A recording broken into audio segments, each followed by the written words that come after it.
ሰላም እንዴት ናችሁ? ወደ ዩቲዩብ ቤተሰቦቼ ባላችሁበት ሁሉ ሰላማችሁ ይብዛልኝ። ይህ የሁለገብ ቱተር የዩቲዩብ ቻናል ነው፣ ሁሌም የምትከታተሉት ማለት ነው። ዛሬም ደግሞ በተለየ የፊደል ዝርያዎች በየ ይዤላችሁ መጥቻለሁ። 30 የሚደርሱ ቃላቶችን ነው ይዤላችሁ የመጣሁት ማለት ነው። ስለዚህ እነዚህን ቃላቶች በጽሞና ተከታትላችሁ እንድትይዟቸው ለማለት እወዳለሁ። በአጠቃላይ ወደ 30 የሚሆኑ ቃላቶች ናቸው። እነዚህን በደንብ አንብባችሁ ከኋላ ያሉትን በደንብ አጥብቃችሁ እንድትማሩና እንድትከታተሉ ለማለት እወዳለሁ። ዛሬ ይዤላችሁ የመጣሁት እንዳልኳችሁ የዘሮችን ነው። እስኪ ከመጀመሪያው ጀምረን እንያቸው። ምናልባት አዲስ የሆናችሁ ቻናሉን ሰብስክራይብ በማድረግ እንድትጀምሩ ለማለት እወዳለሁ። ቀጥታ ወደ ዕለቱ ትምህርት እንሄዳለን። እሺ፣ የመጀመሪያው የጾም ይላል። በየ ነው የሚጀምረው የጾም። የሁለተኛው ደግሞ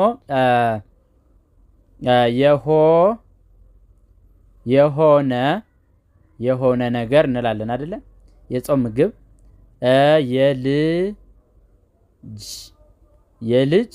የልጅ ምን ሊሆን ይችላል? ጸባይ፣ ልብስ፣ ብዙ ነገር አለ።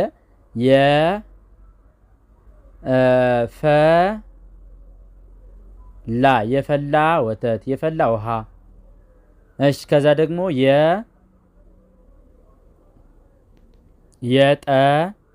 የጠራ ንጹህ የሆነ ማለት ነው። የጠራ ከዛ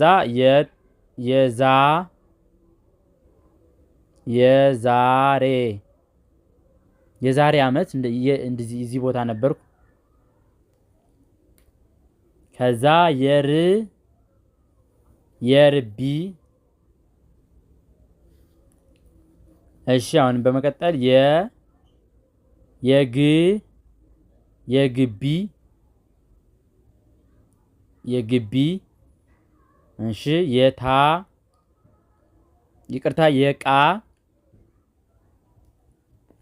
የቃል። እሺ፣ አሁንም የልብ። እሺ፣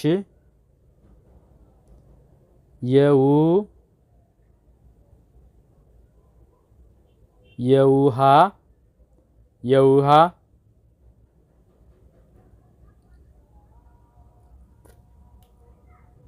የዳቦ።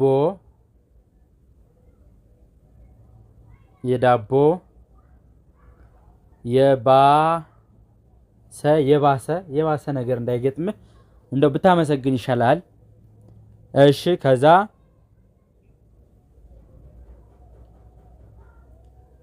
የሞላ።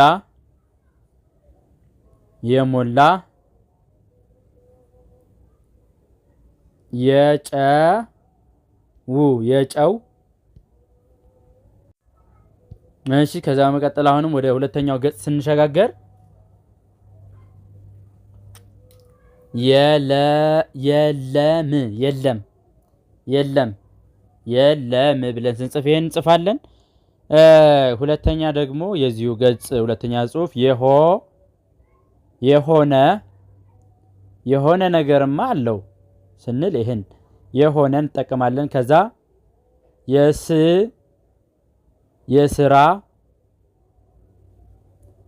የስራ ልብስ ሊሆን ይችላል፣ የስራ ሰው ሊሆን ይችላል። ከዛ የሰው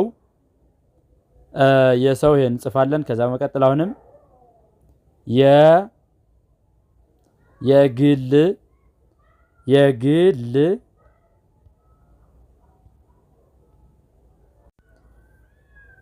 የግል ስራ ብለን ስንጽፍ እንደዚህ የግል የሚለውን እንጠቀማለን። ከዛ የጠፋ እቃ ሊሆን ይችላል። የጠፋ የጽድ አልጋው የምንድን ነው? ከምንድን ነው የተሰራው? ከጽድ የጽድ ነው፣ እንጨቱ የጽድ ነው እንላለን።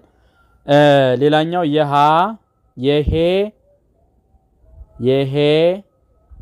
የሄደ። እሺ፣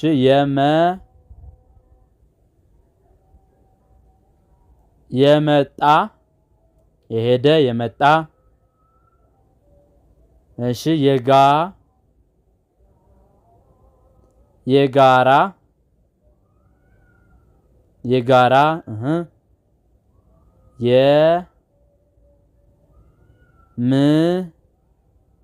የምር የምር ብለን ስንጽፍ እንደዚህ ነው የምንጽፈው።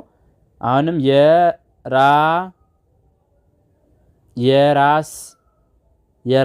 የራስን የመሰለ ነገር የለም። የራስ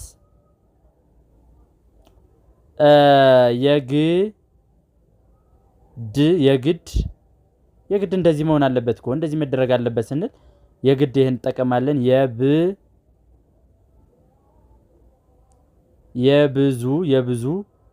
የብዙ ሰው የሆነ ነገር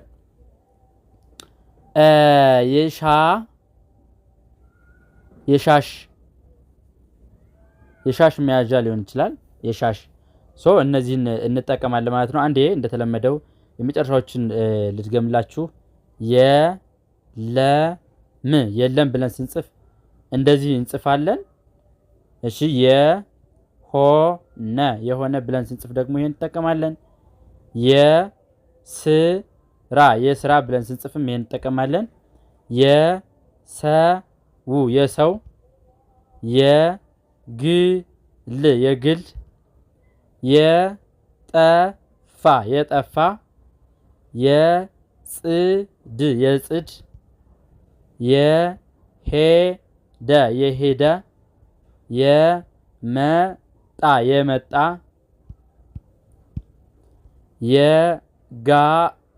የጋራ የምር የራስ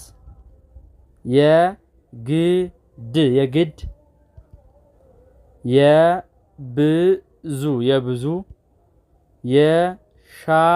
የሻሽ እነዚህን እና መሰሎችን ተጠቅማችሁ ዛሬ የላኩላችሁን ቪዲዮ ይሄንና እንዲሁም ደግሞ በባለፈው የተዘጋጁትን ወደ ኋላ ሁል ጊዜም ያያችሁ የራሳችሁን አቅም እንድታዳብሩ ለማለት የሁል ጊዜ ማሳሰቢያ ይሆናል ማለት ነው። እንግዲህ እኔን ለማግኘት ከፈለጋችሁ በአለፉት ቪዲዮዎችም የተለያዩ ማለት ስልኬን ስላስቀመጥኩላችሁ በዛ ኮንታክት ማድረግ ትችላላችሁ። ለዛሬ የነበረን ይሄን ይመስላል። ቀጣይ በሌላ ቪዲዮ እስክንገናኝ መልካም ጊዜ መልካም ቆይታ እንዲሆንላችሁ እመኛለሁ። ሁላችሁም ባላችሁበት ሰላማችሁ ይብዛልኝ። መልካም ትምህርት ይመቻችሁ።